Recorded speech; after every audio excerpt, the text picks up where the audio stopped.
যদি 10টা থেকে 12টা বাচ্চাই এই ক্লাসরুমে থাকতো তাহলে 27 জন স্টুডেন্ট মারা গেল কিভাবে? তাহলে মেহরিন মিস 20 জনকে বাঁচাইলো কিভাবে? তাহলে বার্ন ইউনিটে এখনো প্রায় 36 জন কাতরাচ্ছে কেন? যদি 12 জন বাচ্চাই শুধু ক্লাসরুমে থেকে থাকে তাহলে এই সাইজ স্যার গ্রিল ভেঙে 10-12টা বাচ্চাকে বের করলো কিভাবে? আর যদি 10টা-12টা বাচ্চা এখানে থেকে থাকে এই ফায়ার সার্ভিসের লোক, আর্মির লোক, তারা দরজা ভেঙে বের করলো, তারা কোথায় ছিল? নূর নবী স্যার একজন শিক্ষিত কর্নেল হয়ে উনি যদি একটা মিথ্যাচার করে, এই মিথ্যার উপরে ওনার এই প্রতিষ্ঠান, ঠিক আছে, তাহলে শিক্ষিত সমাজ কোথায় যাবে?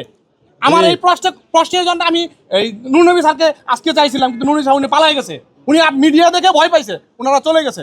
Mohammad Tanvir Ahmed, class 8 English version. Tanvir আহমেদের বাবা। আমার ছেলে 8ম শ্রেণীতে পড়তো।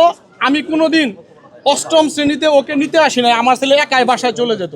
সেদিনের ডায়েরি আমি পেয়েছি, আমার ছেলে সেদিন ডায়েরি সবগুলা কমপ্লিট করছে, ক্লাস করেছে। তাহলে আমার ছেলে মারা গেল কেন? অবশ্যই কোচিং এর কারণে ছিল, আমার ছেলে কোচিং করতো, এটা ওনারা মিথ্যাচার করেছে। উনি নূর নবী স্যার আমাদের এখানে যেদিন ডেকেছিল সেদিন ওনার প্রথম কথা ছিল কোচিং এর কথা বলা যাবে না প্রধান উপদেষ্টার কাছে, আমরা সবাই এক কথা বলবো, কোচিং এর কথা বলবো না, উনি এখানে বলেছে। আর উনি সাক্ষাৎকার দিয়েছে, আমি এটার প্রতিবাদ জানাচ্ছি। উনি বলেছে শুধু গার্ডিয়ানরা আসে নাই, যাদের যেই বাচ্চারা 10টা থেকে 12টা বাচ্চা অভিযোগ ওয়েট করতেছিল, 10টা থেকে 12টা বাচ্চা ওয়েট করতেছিল, যাদের অভিভাবকরা আসে নাই, তারাই শুধু ক্লাসরুমে ছিল। যদি 10টা থেকে 12টা বাচ্চাই এই ক্লাসরুমে থাকতো তাহলে 27 জন স্টুডেন্ট মারা গেল কিভাবে? তাহলে মেহরিন মিস 20 জনকে বাঁচাইলো কিভাবে? তাহলে বার্ন ইউনিটে এখনো প্রায় 36 জন কাতরাচ্ছে কেন?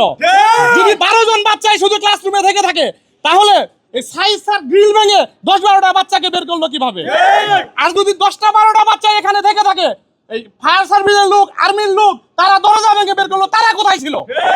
নূর নবী স্যার একজন শিক্ষিত কর্নেল হয়ে উনি যদি একটা মিথ্যাচার করে, এই মিথ্যার উপরে ওনার এই প্রতিষ্ঠান, ঠিক আছে, তাহলে শিক্ষিত সমাজ কোথায় যাবে? আমার এই প্রশ্নের জন্য আমি এই নূর নবী স্যারকে আজকে চাইছিলাম, কিন্তু নূর নবী স্যার উনি পালাই গেছে, উনি মিডিয়া দেখে ভয় পাইছে, ওনারা চলে গেছে। আমরা আজকে স্মারকলিপিটা দিতে আসলাম, তো ওনরা বললো যে, আমরা বললাম যে স্মারকলিপিটা দিব, তো মিডিয়া আসছে, মিডিয়া তো একটা ফুটেজ নিবে, তো মিডিয়া ফুটেজ না দিলে নিউজ করবে কি দিয়ে? বলছে না, মিডিয়াকে ঢুকতে দেওয়া হবে না, মিডিয়া হলে আমরা আপনাদের সাথে কথা বলবো না, স্মারকলিপি নেব না।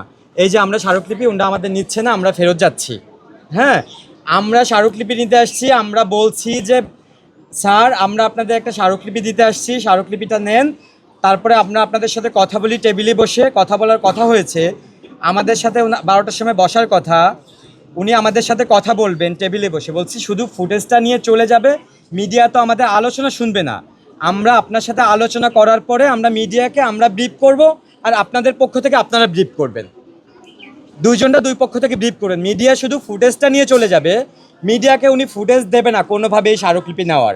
আর আমরা কেন মিডিয়া ছাড়া স্মারকলিপি দিতে চাইনি, কারণ ওনারা মিথ্যাচার করে। ওনারা কালকে বলবে যে না, আমরা তো কোনো স্মারকলিপি পাই নাই। ওনারা প্রত্যেকটা বিষয় কিন্তু মিথ্যাচার করে, তো ওনারা যাতে আর মিথ্যাচার না করে এই জন্য আমরা মিডিয়ার সামনে স্মারকলিপি দিতে চেয়েছিলাম। আর ওনারা মিডিয়ার সামনে স্মারকলিপি নেবে না। ভাই, মিডিয়ার সামনে স্মারকলিপি নিলে কি হবে?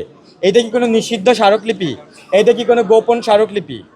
এটা কি এনিথিং নিষিদ্ধ? এটাতে কি আছে?